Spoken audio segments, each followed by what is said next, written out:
Olá! Hoy começo com uma importante pergunta.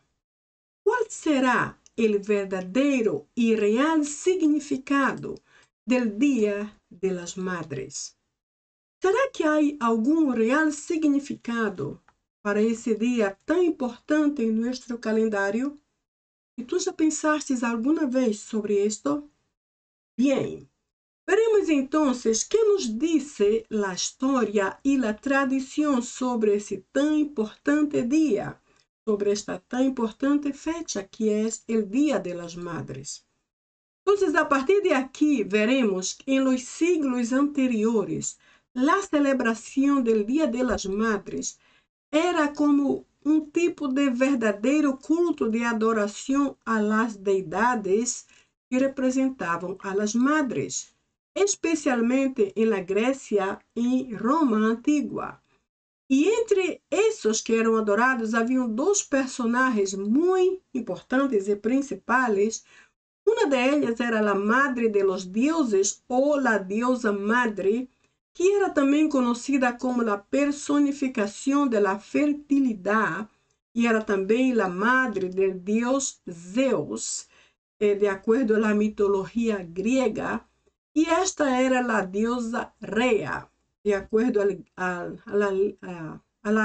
época ou a filosofia grega de aquela época. Por outro lado, também houve a madre romana, que foi a deusa Cibele. Isso tudo o que hablo aqui não está na Bíblia, isto é só história e tradição, e además se refere à mitologia grega, principalmente do tempo passado. Pero en el siglo XVII surgiu o Dia de la Madre, ou Mother's Day, em Inglaterra.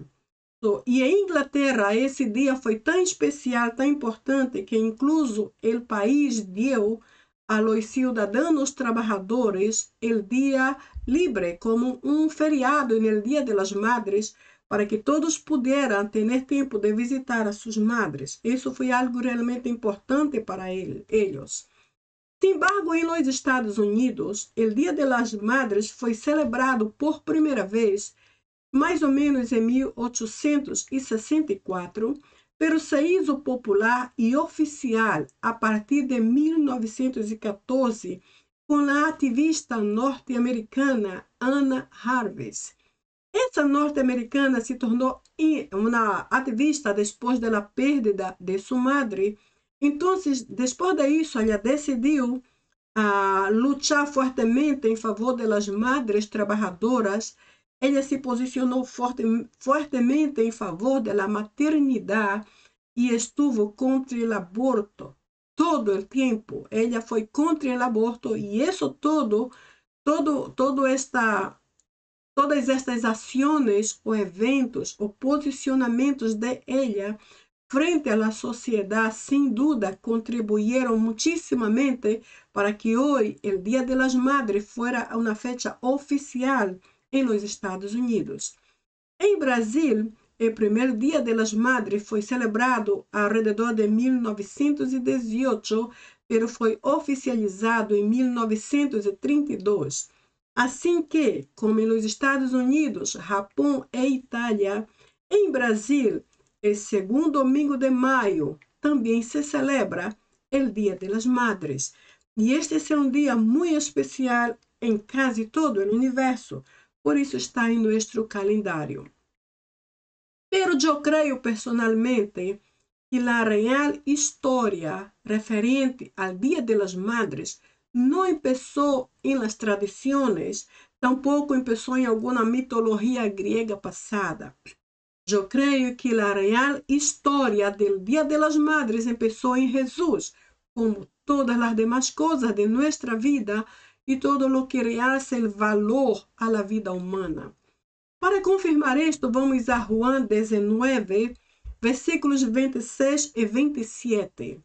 Em espanhol, leemos assim: E Jesus, viendo ali a sua madre e al discípulo a quem amava, estava presente, dijo a sua madre: Mujer, eis aí tu hijo. Entonces dijo al discípulo: ahí tienes a tu madre. Y desde aquella hora el discípulo la recibió en su casa.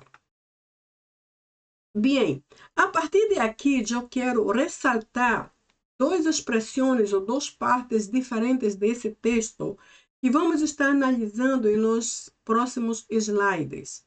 O primeiro é a expressão a quem amava, ou o discípulo a quem Jesus amava, e a segunda é a expressão mulher.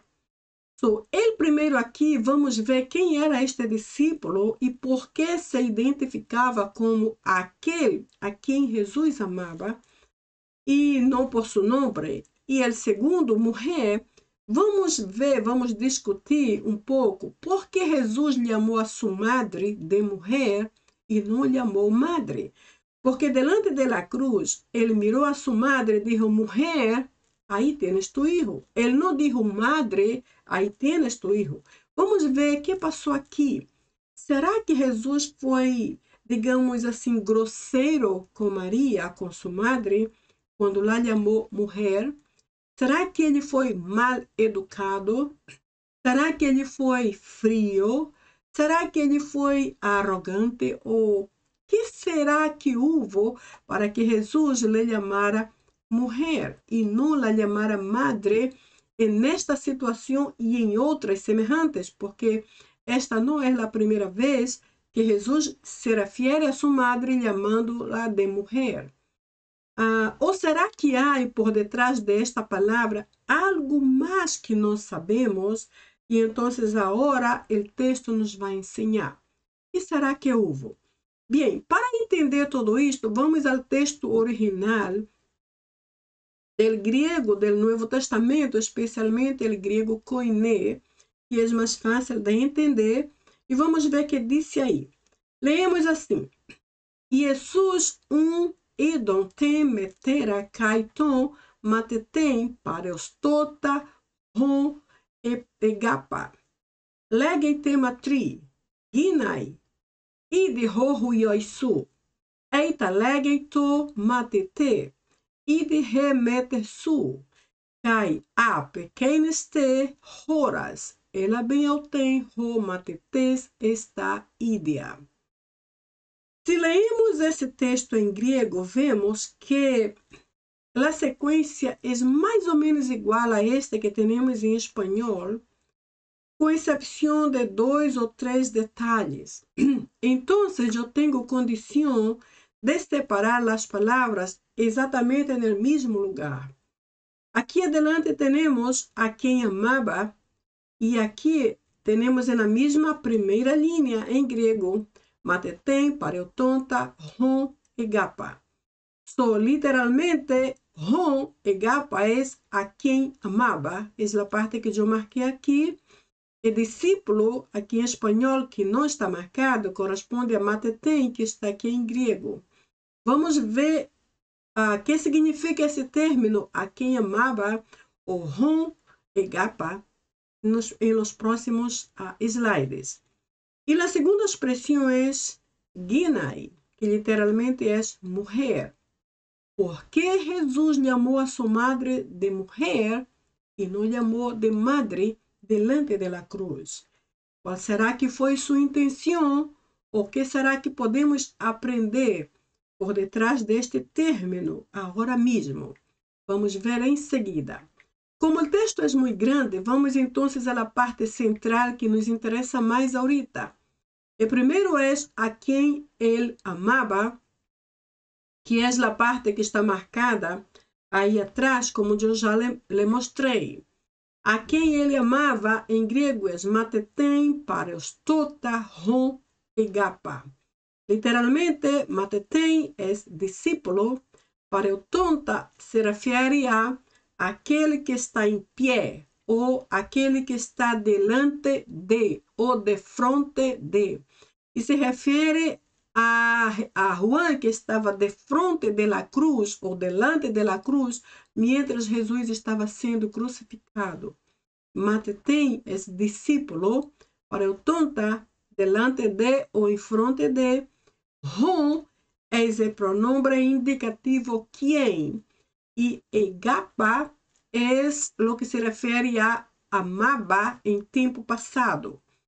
Então, o que quero mencionar aqui, por exemplo, el Matetén, lógicamente, se refere a Juan, pero para el Tonta, habla de la posición en que Juan estaba. Ele estava de frente ou em pé, delante de la cruz, aparentemente.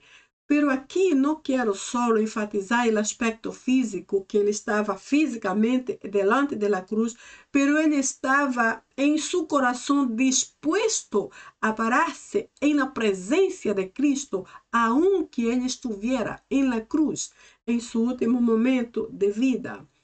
Juan indica uma relação íntima entre Jesus e o amor que ele expressava hacia Juan.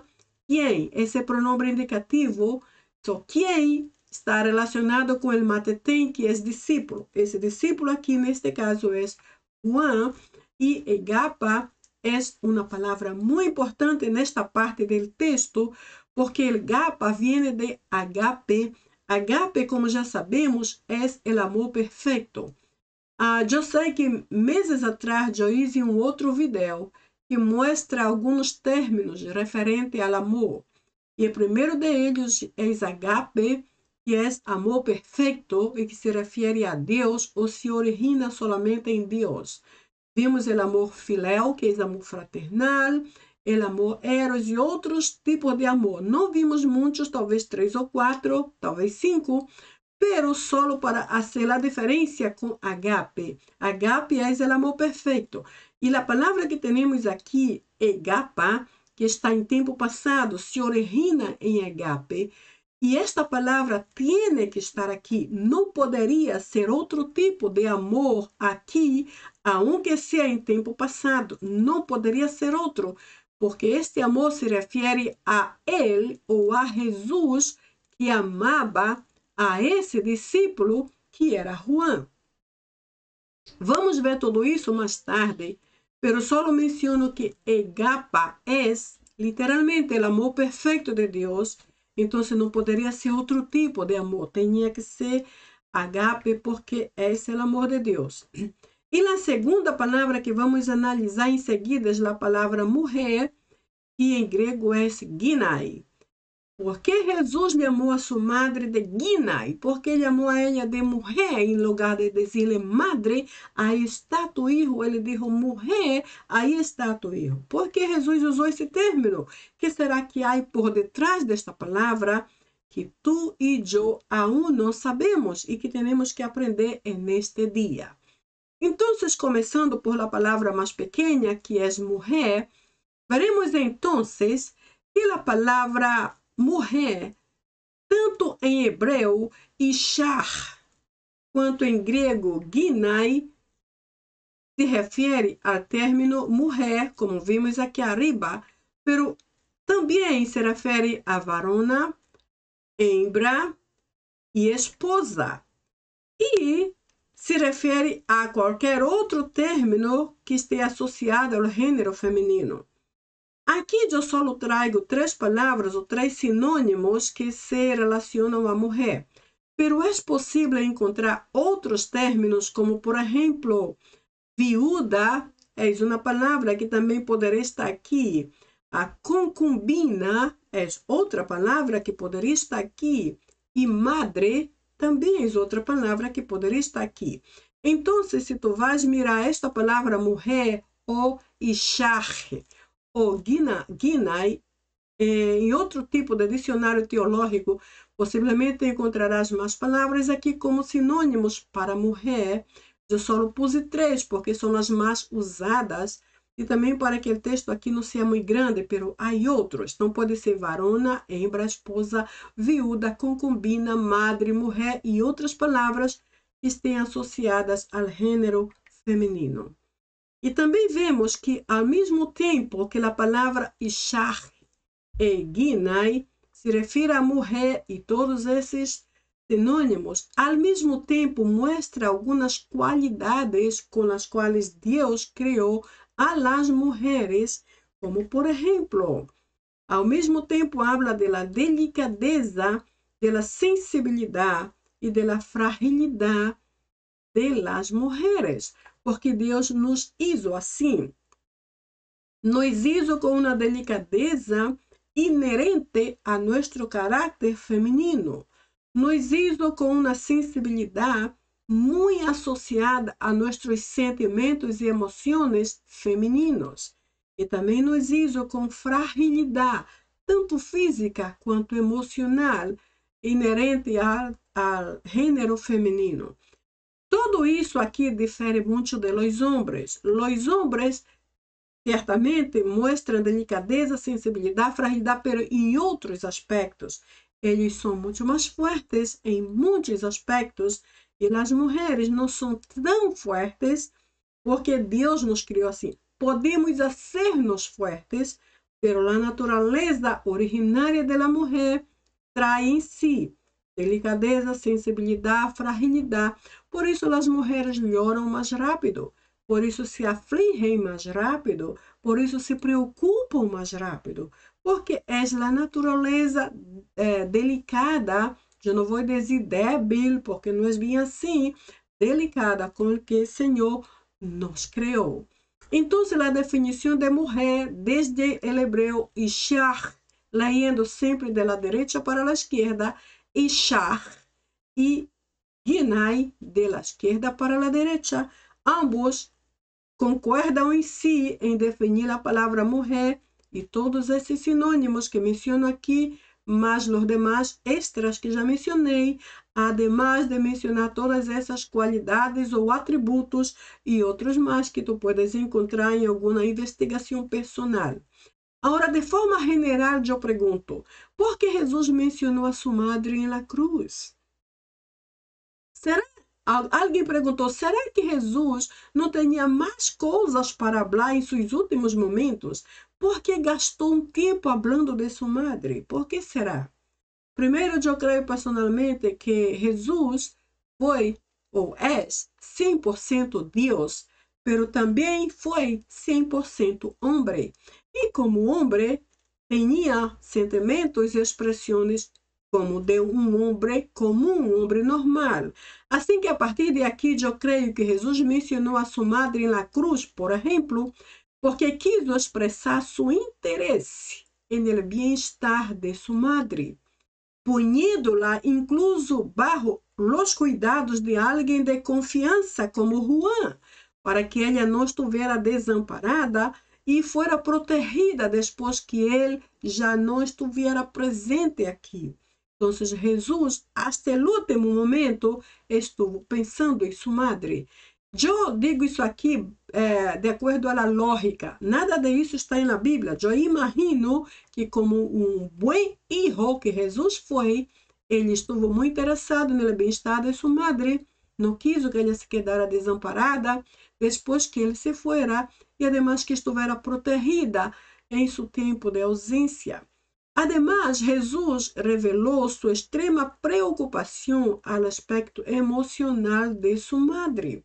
Ele expressou sua extrema preocupação por el estado emocional de sua madre e, además, seu compromisso como filho comum de uma madre comum. Aqui vamos ver duas coisas. Primeiro, quando eu menciono expressou compreensão com o aspecto emocional de sua madre, como mencionei antes, as mulheres em si são mais frágeis, sofrem mais rápido, choram mais e tudo isso.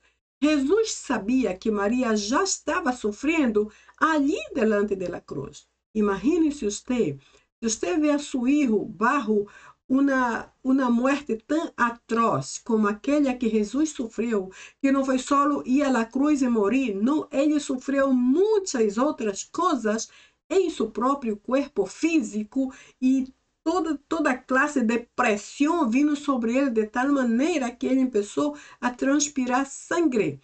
Segundo os relatos médicos, seu coração possivelmente sofreu um pane tão violento que os poros se romperam e sangue vindo por todo lado como forma de sudor.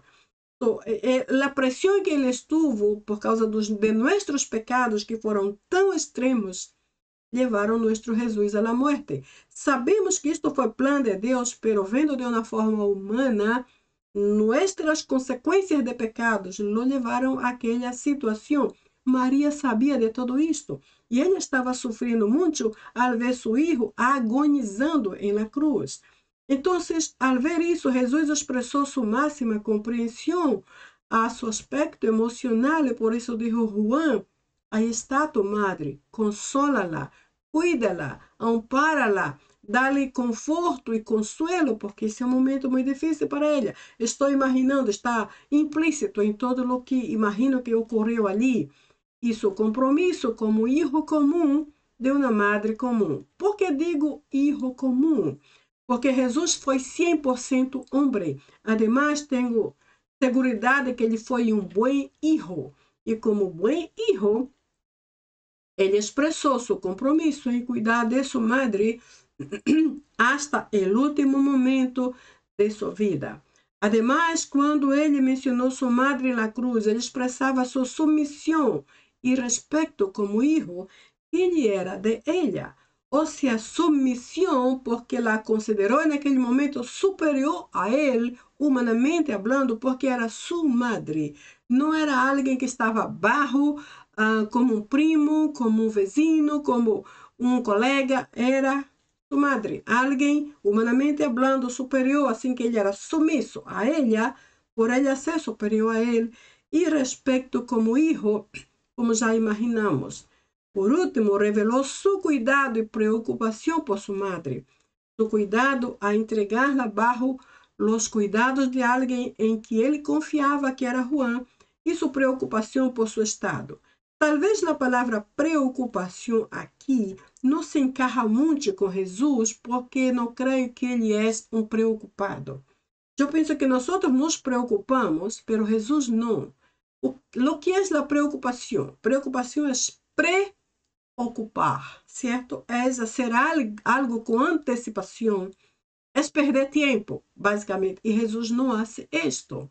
Jesus é bem preciso. Ele nunca chega antes, nunca chega depois, nunca está atrasado.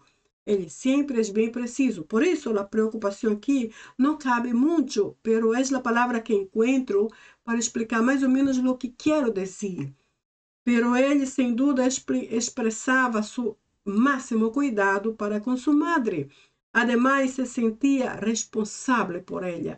Como um bom filho, se sentia muito responsável por sua madre. Por isso, hasta nos últimos momentos de vida, ele hizo referência a ela. Agora, se tu vês todos esses aspectos, o interesse, o cuidar de seu amparo, protegê-la, compreendê-la, o compromisso com ele, a submissão, cuidado e responsabilidade com ele, são atributos de um bom filho. E todos esses atributos ou qualidades nos ensinam que tipo de filhos devemos ser, não importando quem seja nossa madre. Me gusta muito ver este comportamento de Jesus, porque hasta aqui, hasta nesse aspecto, entre filho e madre, ele é um perfeito exemplo, o exemplo para nós outros. Miramos então a primeira palavra que traz essa discussão. Por que Jesus chamou mulher a sua madre?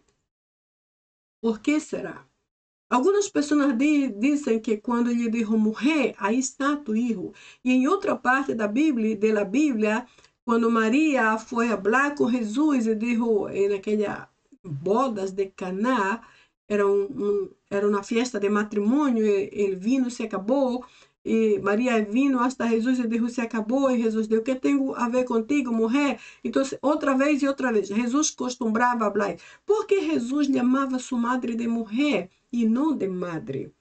Então, alguns pensam que Jesus foi grosseiro, o que não creio que foi verdade, porque Jesus não tinha um mau caráter como nós muitas vezes temos aún.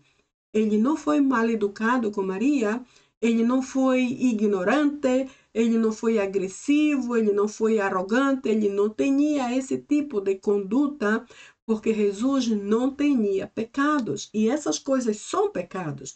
A arrogância, a soberbia, o maltrato à gente, tudo isso se converte em pecado.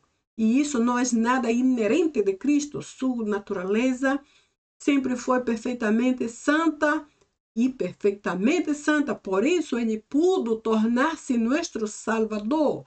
Se não for assim, se Jesus não houvera pecado aún de pensamentos, ele não teria podido ser nosso Salvador. Ele é nosso Salvador porque ele foi perfeito em todo. E por isso pode ajudar-nos em todo tipo de problema, tentações e pecados, porque ele nunca caiu em nenhum deles. Então, Jesus não falou assim a Maria para ofendê-la de nenhuma forma. Ao contrário, vamos ver então. A palavra mulher, naquele contexto de Cristo, era uma expressão de respeito e honor à sua posição como madre. Aqui há uma outra vez em que Jesus la chamou de mulher. Então, ao contrário de lo que muita gente diz, que isso é arrogância, mala educação, frieza, é ao contrário. Jesus usou a palavra mulher para dirigir-se a sua madre, porque queria expressar-lhe respeito e honor. Además, em nosso tempo presente, esta palavra corresponde à palavra senhora. Eu não sei se há em espanhol alguma outra palavra equivalente. Eu leí que há talvez a palavra dama, mas pero dama não creio que se encarre muito aqui.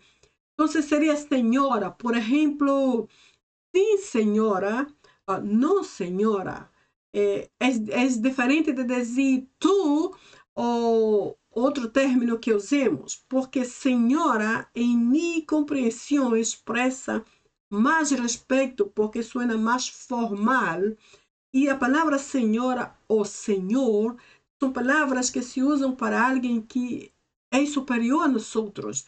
São palavras que se usam para falar com o jefe, para falar com alguém superior a nós outros. São palavras de respeito e de alto respeito incluso. Então, a palavra mulher de aquela época corresponde a senhora ou senhor de agora. Então, é uma palavra totalmente positiva. Ele chamou também a sua madre de mulher para ressaltar o frágil lado maternal e emocional frágil de Maria. Então, como explicar isso aqui? Por exemplo, se Jesus, delante da cruz, dijera, madre, aí está tu hijo, o que Jesus teria provocado? Para entender isso, entenderemos a diferença entre madre e mulher. A palavra madre é uma palavra llena de sensibilidade. É uma palavra mais dulce, mais delicada. É uma palavra mais sensível.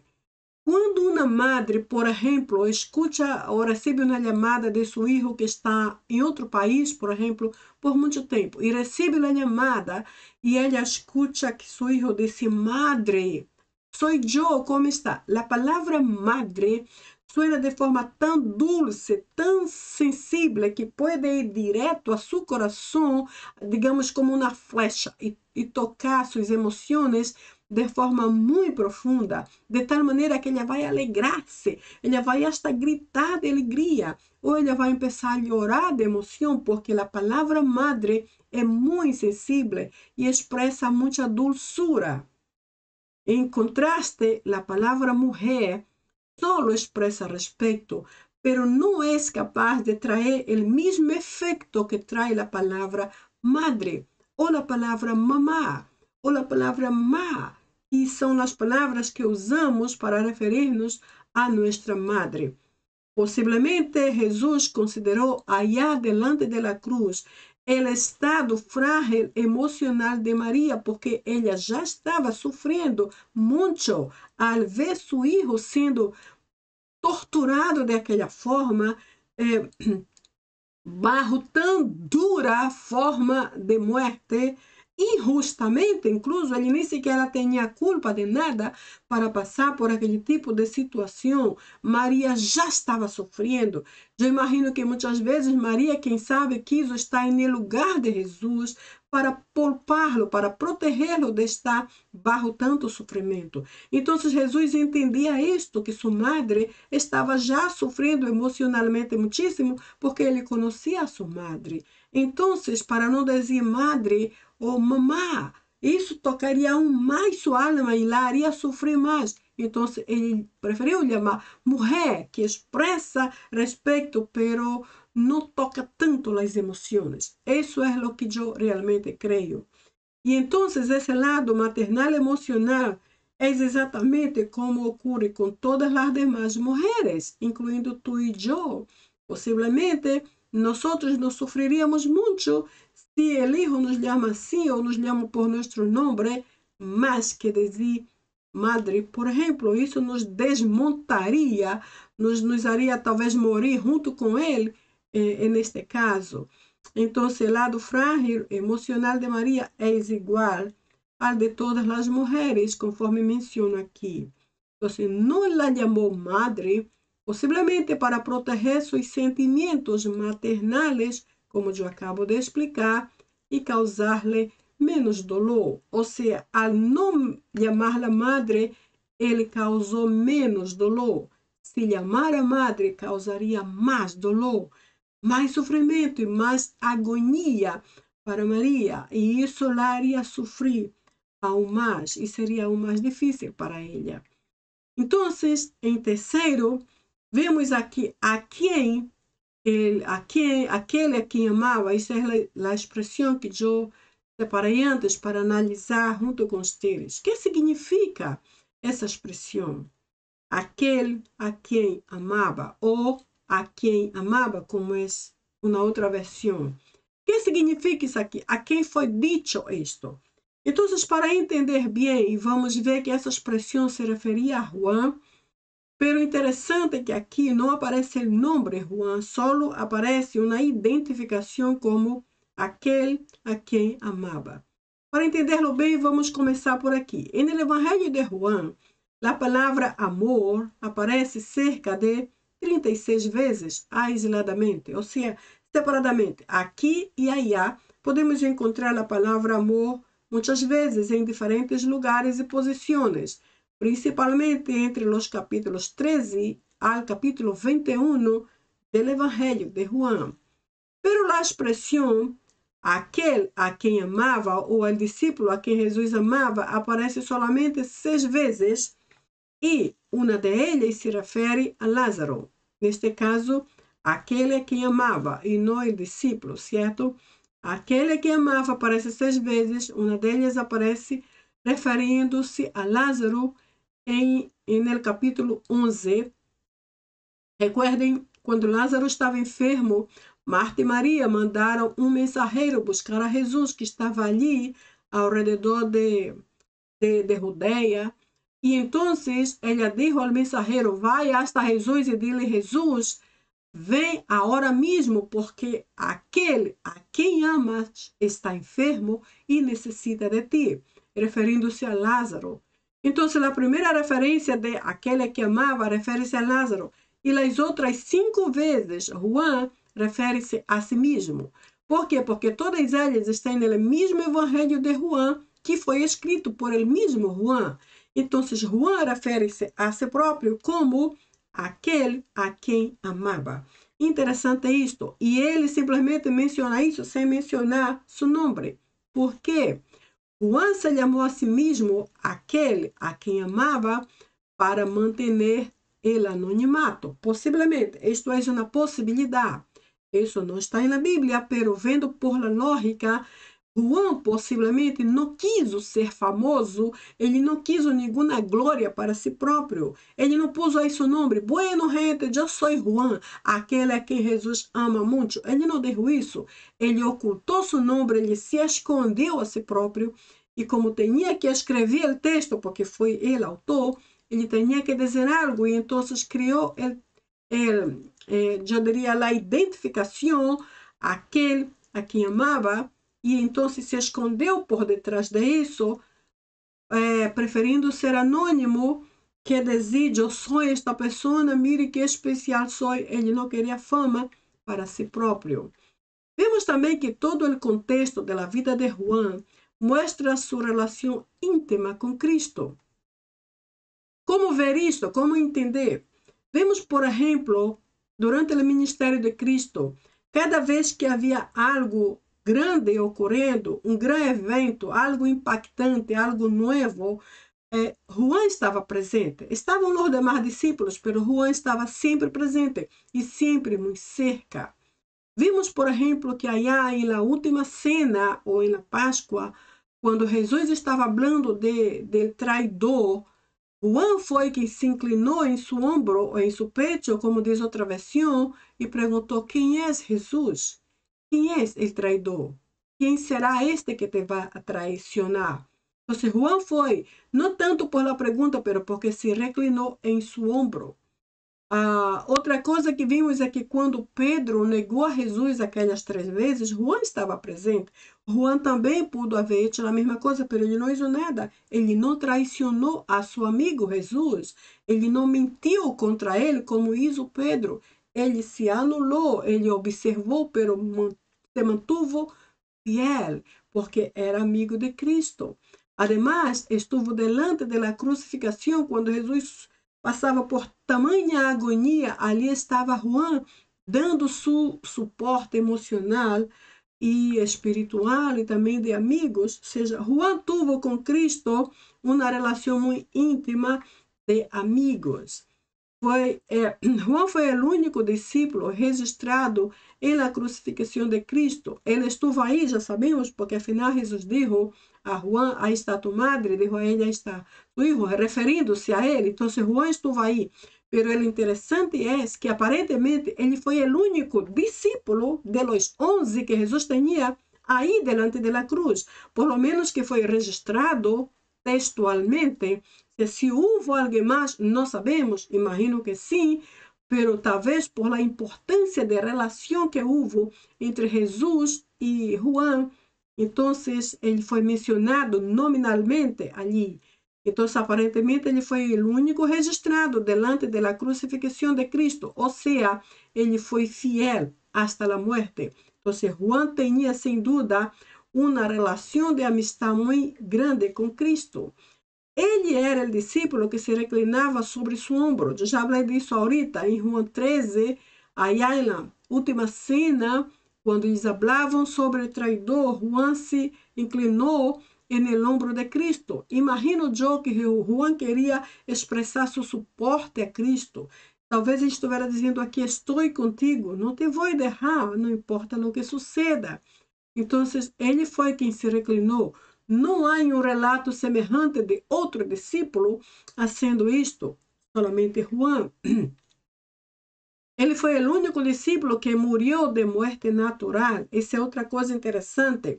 Os demais discípulos morreram de várias coisas. Um foi crucificado e outro foi apedreado, enfim, muertes terríveis que sucederam a los demás discípulos.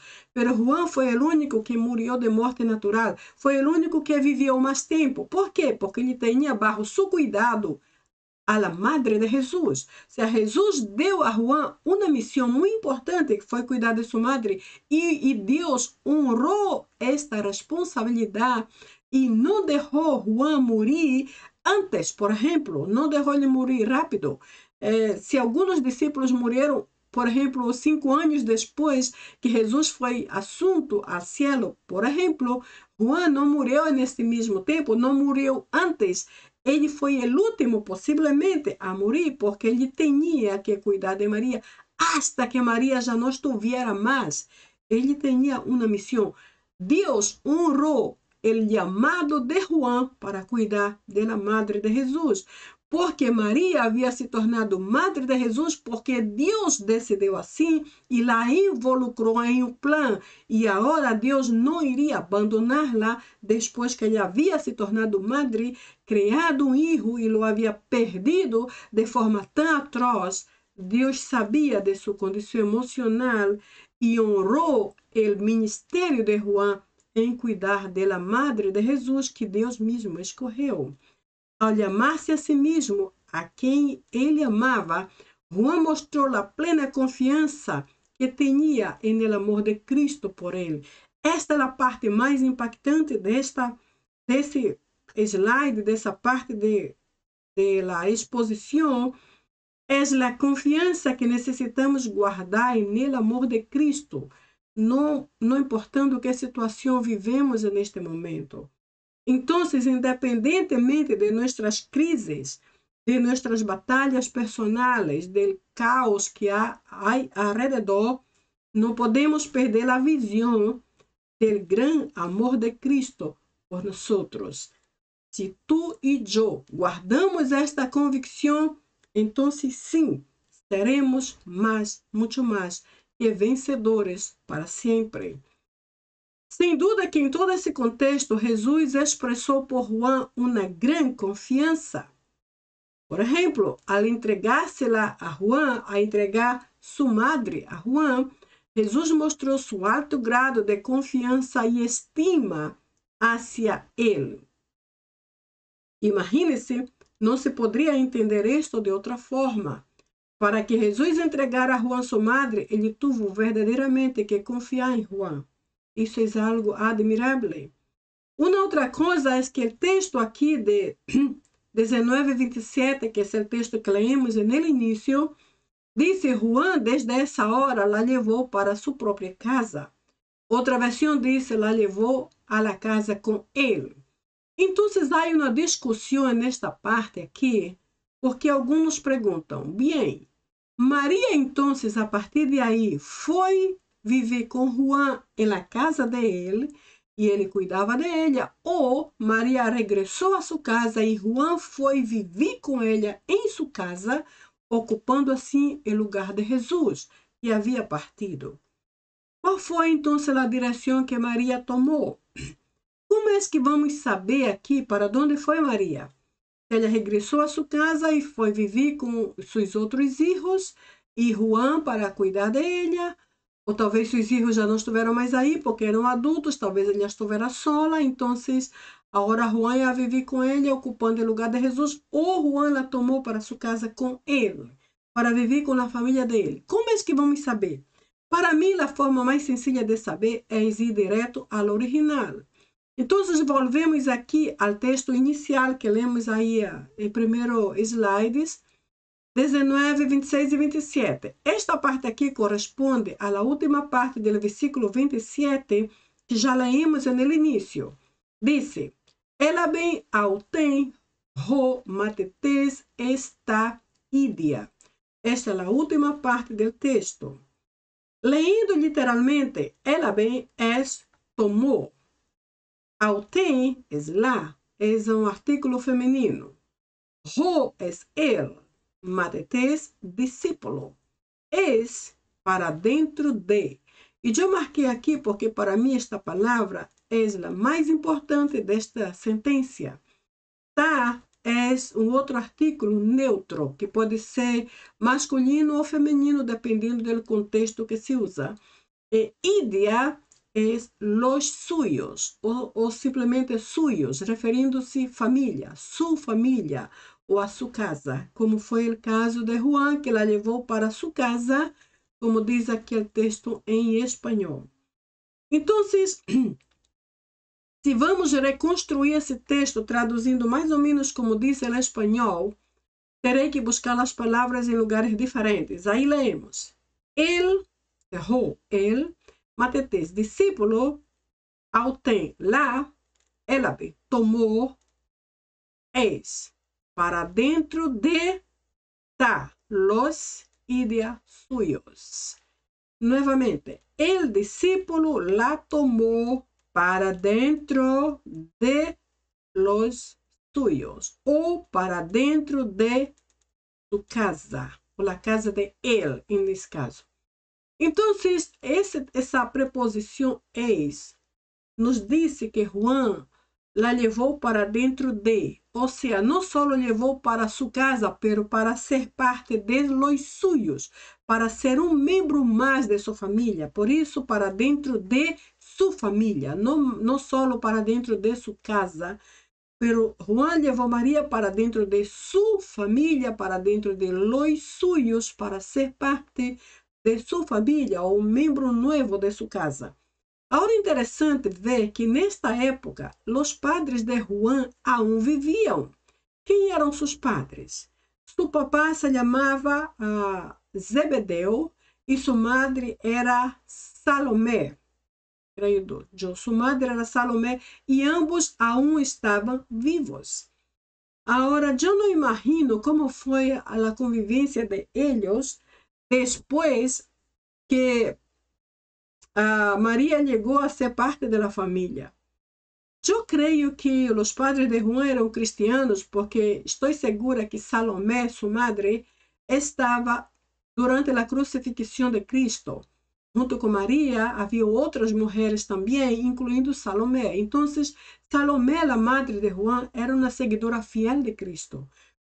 Imagino que a partir de aí não houve problema de que ele aceitara Maria em sua casa para viver todos juntos e ela ajudar a Juan a acompanhar a Maria por ser mulher. Então, eu não creio que houve nenhum problema de relação, porque neste caso, Juan literalmente la tomou para ser parte de los suyos de sua casa. Isso é uma informação importante para mim. Perdão, mi garganta aqui não está muito buena. Además, a confiança de Jesus em Juan revela a importância do apoio mútuo entre os cristianos, incluso em momentos de sofrimento como aquele que Jesus passava. Neste caso, esta importância de apoio que Jesus mencionava não se tratava solo ou não se referia solo a cristianos em geral, pero também incluía membros da família. Jesus contava com a família de Juan para aceitar sua madre Maria. Então, havia uma importância de apoio mútuo entre familiares em favor de sua madre, mas também entre cristianos de forma geral, também em favor de sua madre. Juan não era membro da família de Maria ou de Jesus, pero era alguém muito cercano, como se fuera um membro da família. Assim que Jesus mostra aqui a importância de ter sempre uma boa relação. Ou seja, temos muito que aprender com esse aspecto do texto, porque há famílias cristianas que parecem mais inimigos que outra coisa. Há cristianos que vivem como inimigos, como se fossem gladiadores, querendo quase matar-se um ao outro.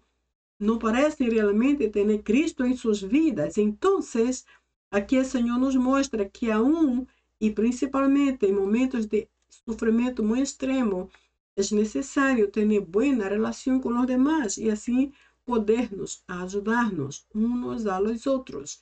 É provável que José já estivesse morto. Por isso Maria quedou ao cuidado de Juan. Isso é algo que eu não havia pensado, pero realmente, se José estivesse vivo como esposo de Maria, Jesus não estaria preocupado, porque incluso José não é mencionado delante da crucifixão, delante da cruz, ele já não é mencionado, então possivelmente José já não vivia. Maria estava completamente sola e seu único apoio era Cristo, que era seu filho, pero agora Jesus também já não estaria. Maria não poderia permanecer sola, não porque não pudera, mas porque estava grandemente afetada emocionalmente por toda essa atroz situação da perda de seu filho. Por isso, entendendo sua condição emocional frágil, Jesus buscou imediatamente um suporte para sua madre, para que ela não quedara desamparada e sofrera insultos de los demás. Então, imagino que José já estivera morto, então Maria absolutamente necessitava o apoio de alguém como Juan. ¿Para quê? Para protegê-la da burla, do escárnio, do bullying, como chamamos hoje, da gente que odiava Jesus e possivelmente odiaria a ela também, do abuso. E quando digo abuso, eu me refiro a desrespeito, ou seja, desrespeito, abuso moral, ofensas, insultos, ameaças e todas essas coisas contra Maria. E também protegê-la da persecução da população por causa de Jesus. Que eles, ou a população, havia perseguido tanto a Jesus ao ponto de levá-lo à cruz e matá-lo.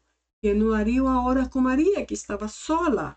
Sobretudo porque Maria era uma mulher. E já sabemos que naquela época as mulheres não tinham nenhum lugar de relevância na sociedade. Ninguna, absolutamente ninguna. Não havia mulheres profissionais, não havia mulheres trabalhando fora, não havia mulheres no comando, não havia mulheres em nada, não havia mulheres militares, por exemplo, como agora.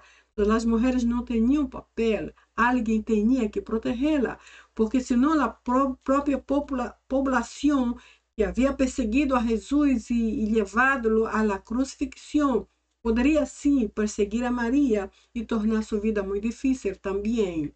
Então, em todo este contexto, aquele a quem amava, que é a parte do texto, não se deu a Juan porque ele fora perfeito. Absolutamente não, Juan não era perfeito, pero especialmente por as qualidades que tinha. Por exemplo, Juan era muito humilde, de acordo ao contexto de sua vida, ao ponto de ocultar-se detrás de um título que era aquele que amava, sem mencionar seu nome. Ele preferiu o anonimato que receber glória e uma glória que não era sua. Ademais, Juan foi valiente, não negou a Jesus, incluso quando Pedro lo hizo 3 vezes, e Juan viu porque estava ali, mas não hizo a mesma coisa, e eu não creio tampouco que aprovou o que Pedro hizo. Foi fiel, incluso antes da dolorosa crucifixão de Cristo. Juan foi fiel a Jesus hasta a muerte. Foi muito amigável, foi muito dulce de caráter. Incluso foi aquele que se reclinou no ombro de Cristo, como já vimos anteriormente, na cena com Jesus. Foi amigo íntimo de Cristo, porque incluso ele aparece nos eventos mais importantes de Cristo durante seu ministério. E anteriormente na história, antes de ser um discípulo, Juan e seu irmão Santiago foram chamados como? Por Jesus. Foram chamados de hijos del trueno. Encontramos isso em Marcos 3. Por que foram chamados de hijos del trueno? Devido a sua natureza e caráter violentos. Eles eram muito violentos, ao ponto de que, vemos aí em Lucas 9, uma vez Jesus chegou à aldeia de samaritanos e a gente não lo quiso, a gente rechaçou a Jesus. Então, o texto diz, haciendo descender, ou seja, Juan falou e disse, déjame mandar fuego del cielo para consumir, ou para matar, ou para eliminar toda esta aldeia de samaritano que te rechaçou, hablando a Jesus. Esta era a solução rápida de Juan. Ele tinha um caráter realmente muito difícil. Não parecia ele Juan amável e dulce de ahorita. Ele havia sido uma pessoa muito difícil de caráter, devido a seu caráter e natureza violentos, haciendo descender fogo do céu para consumir a uma aldeia samaritana que rechaçou a Jesus. Este texto aqui em espanhol disse haciendo como se ele estivesse haciendo, mas em realidade, o original disse que ele quiso pedir fogo ou mandar cair fogo do céu. Tal era a autoridade que ele creia que tinha, que dizia, ok, fogo, vem, pum, mata todo mundo. Era a ideia de Juan. Então, ele era alguém verdadeiramente difícil. Pero agora, aquele Juan que era hijo de trueno, agora era quem? Era esse discípulo que se identificava a si mesmo como aquele a quem Jesus amava, ou seja, um discípulo extremamente amoroso, como prova de que não há nada mais efetivo para transformar vidas que o constante contato com o amor de Cristo. Assim que não há nada que Deus não pueda transformar, que não pueda alcançar, que não pueda convencer, que não pueda santificar. Basta que nossa esperança esteja nele e a vitória será visível. Assim que o Evangelho de Juan, entre os 4 evangelhos que conhecemos, Mateus, Marcos, Lucas e Juan, Juan é possivelmente o mais leído em todo o mundo, devido a sua simplicidade, a sua claridade, a sua humanidade e a sua identificação com todo tipo de gente, desde os mais terríveis hijos del trueno, como ele mesmo, hasta os mais sensíveis ou mais sencillos. Então, vamos ver que assim como Juan, que era simples, o evangelho que ele escreveu também é um evangelho simples. Podemos entender o evangelho de Juan facilmente. É claro, tem uma mensagem muito clara, muito sencilla, e además é direcionada ao homem, a todo tipo de homem decaído, apartado de Deus, culpado, empobrecido. Enfim, Juan habla a la humanidade e se identifica absolutamente com todo tipo de gente. Possivelmente por isso é o mais leído de los 4 evangelhos. Juan é o mais leído. Sabemos que cada evangelho foi escrito para uma gente diferente. Mateus foi escrito para os judeus, Marcos para os romanos, Lucas para os gregos e Juan foi escrito para la gente pecadora, ou seja, los gentiles, los desprovidos de todo, los pobres de espírito. Para essa gente, Juan escreveu. Por isso se identifica com todo tipo de gente. E esta é uma coisa tremenda de se observar. Textualmente hablando, Juan é o mais preferido depois de los escritos de Pablo. Ou seja, a gente lee entre os 4 evangelhos mais o evangelho de Juan. Pero antes de ser mais preferido, a gente prefere ler os escritos ou as cartas paulinas, que são 13. Então, com as cartas paulinas, a gente lê, estuda, traduz, analisa, investiga, interpreta, aplica, enfim. As cartas de Pablo nos ensinam muito, mas depois disso, vem o Evangelho de Juan em segundo lugar, como o mais leído em todo o mundo. Uma vez uma pessoa disse, se o Novo Testamento tuviera solamente o Evangelho de Juan e a carta aos Romanos, o Novo Testamento já estaria totalmente completo. Por quê? Porque Juan escreve de uma forma sencilla para todo tipo de gente. Então, habla al hombre caído, al hombre quebrado, al hombre empobrecido, al hombre que não tem nada. Pero a carta aos Romanos traz os fundamentos e nos mostra a origem da solidez, como podemos estabelecer um novo sistema de vida bajo as doutrinas de Cristo. Por essa razão, o Novo Testamento estaria totalmente completo se só houvera Juan e Romanos. Isto é só algo que eu leí há muito tempo atrás. Pero aqui, neste caso, o texto diz que depois das cartas de Pablo, o Evangelho de Juan é o mais leído. Agora, uma coisa que quero deixar bem claro. Apesar de que eu comentei todo o tempo sobre Maria, a Madre de Jesus, delante da cruz, da crucifixião de Cristo, este tipo de declaração ou de exposição que eu hice não revela nenhuma adoração a Maria. Porque muita gente pensa que Maria, então, é uma santa que deve ser adorada. Alguns lhe chamam a Madre de Deus. E não é assim. Maria foi uma pessoa tão comum como nós outras. E Jesus, que ela deu à luz, foi o Salvador. Desde aquela época, desde seu ventre, se tornou nosso Salvador. Pero Maria é uma pessoa comum como nós outros. Por isso não deve e jamais foi uma deusa ou um Deus e tampouco deve ser adorada. Então, depois de falar todo isto sobre esses 2 versículos tão tremendos e tão profundos, sobre a importância da madre, eu lhe digo, feliz Dia de las Madres a todas as mamás que me escutam neste momento. Espero que tu tenhas um dia muito feliz com toda a tua família junto.